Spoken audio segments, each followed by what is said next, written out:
It's a time of big transition and adjustment, and for some women, the so-called empty nest phase can start to feel just that, empty. My next guest wants to help women rediscover the possibilities of this chapter and rediscover themselves. Life coach Allie Hill is zooming into Studio 5 today. Hi, Allie. It's great to meet you through the screen. Hi, Brooke. Nice to see you. Almost. Almost. Next best thing. I'm curious to Yeah. know, Allie, what led you to focus on the empty nest phase of life? Well, basically, I was a full-time mom for 18 years. I have one daughter, and I just poured myself into her and loved those years. But when I dropped her off at college, I realized that I didn't know who I was anymore. I sort of left my purpose and identity and everything in Arizona with her. Yeah. And I just felt like I was really a shell of myself. So I vowed that if I could figure this out, if I could figure it out for myself, then I would help as many empty nest moms as I could Mm, too. I love that. You took your own personal experience, which I think so many women can relate to the emotions that you described, and you're using it to help other women. That's so admirable. Allie, I think a lot of women fear this phase. Should they?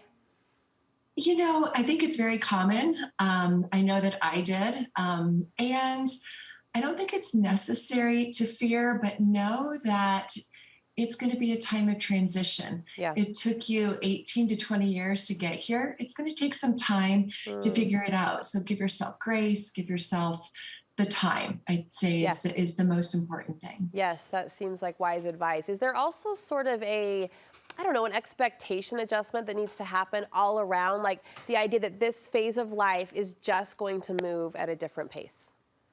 Yeah, I think that that's very true. I think that, listen, if your household was filled with kids' activities and kids and dinners and running around, and all of a sudden that's not happening, that yes, you're going to have an adjustment phase. It's going to be slower.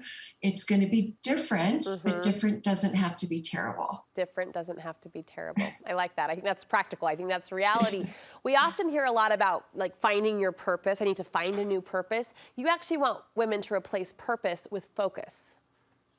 Yeah, I think purpose is can be such a loaded word. It can be, full of a lot of expectations, but if we just take the focus that we had before, the focus that we brought to our family, our kids, and start to bring that to ourselves and rediscover ourselves, that's a lot more doable as long as we take it really slowly. I really appreciate that. I think that's wise as well. It's not that our purpose was our kids. Maybe it was, but in the moment it was the focus, right? It was what we were putting our Yeah. energy and our time and our efforts towards. So just shifting that focus to something else. It's not necessarily reclaiming a new purpose in your life. I've heard a lot of women describe the empty nest chapter as a grieving process of sorts. And you say all Yeah. of those sad feelings, they have both a purpose and a place in this. Yeah, definitely. I think it's allowing all the feelings, whether it's sad or happy, excited, and trust me, there will be a roller coaster of all of that.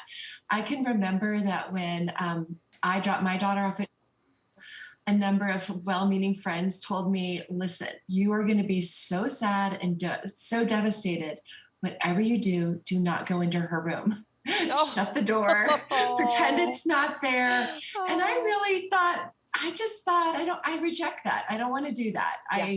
So I marched right into her room a few days after we dropped her off. I sat on her bed and sort of went, okay, I'm ready. Just bring it. And nothing happened. Nothing happened. Really? Because So you're making I me cry. You're making me cry just describing this, and my oldest is 7. So I'm glad you had the positive energy in that situation. well, there's the positive, but I wanted the caveat is then later in the week, I was strolling through the grocery store and getting all the things, and I was in the snack aisle and I passed goldfish, my daughter's favorite snack food. And then that's when I had the moment because I realized I don't need to buy the big extra thing of goldfish. Yeah. And all the tears came. So it's just to let everyone know you can't schedule your emotions. They'll come Mm, when they come, just allow them, and then you'll mm. move through it. There's that grace you were talking about. All right, I'm wiping my Exactly. tears, and I'll never look at a box of goldfish now without thinking of you and your beautiful daughter, Izzy. I'm glad you shared that with us. You talk about you can't schedule your emotions, but how should we be scheduling our day, Allie? How do you recommend women Yeah. structure or plan out their days? Yeah, such a great question, Brooke. I really find that for my clients and definitely for me, it really works to have a plan. And I say just start with a morning routine, something simple. Jot down three things that you want to do in the morning. You can borrow some of mine, make the bed, journal, meditate, move your body, limit it to three things. Do those three things over and over again for a couple weeks. Then you can tweak it, you can adjust it, and then it's another reason to give yourself to get up in the morning. It gives Yeah. yourself a new purpose. Yeah, those time maps become valuable, I think, at any phase. And as with any phase, comparison, you say, is not your friend. No, I think that, we have in teaching our kids comparison is the thief of joy, but then we forget it ourselves because it's almost like, well, that's for you, that advice, but, I'm not going to take it. I can remember having, this wonderful experience going through school with my daughter and her friends and the mom friends. And when we dropped our kids off at college, I thought, I'm so glad to have these two other moms that are going to be just where I am. We can commiserate, but it wasn't true. They still had other kids at home, and you can't compare. So Yeah. know that your journey is exactly how it's supposed to be, Yeah. and let it unfold. Let it unfold. And in conclusion, we've got about a minute left together, Allie. Yeah. It's important to remember there are a lot of other women going through this transition. Yes.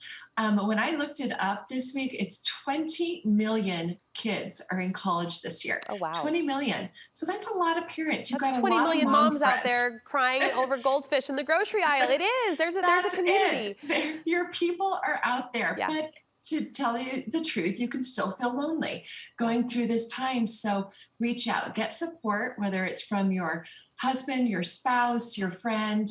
There are lots of resources. I have wonderful resources for you, for your viewers. Definitely don't go it alone. How can we tap into your community that you've built and those resources you mentioned? Yes, so everything for me is Allie Hill Coaching, my website, my Instagram and Facebook handles.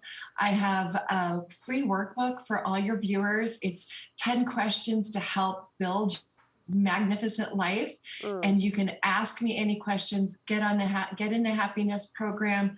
I am here to support you, and so is my whole community. I love it. AllieHillCoaching.com is your website. We'll be sure to link it over from our website so people can access that free workbook. That's so kind of you. And I really enjoyed this conversation. Can we have it again in about 10 years? I'll meet you in the cracker aisle, okay? Absolutely. See you All right. there, Brooke. Thank Sounds you, good. Allie. Great advice. Great advice.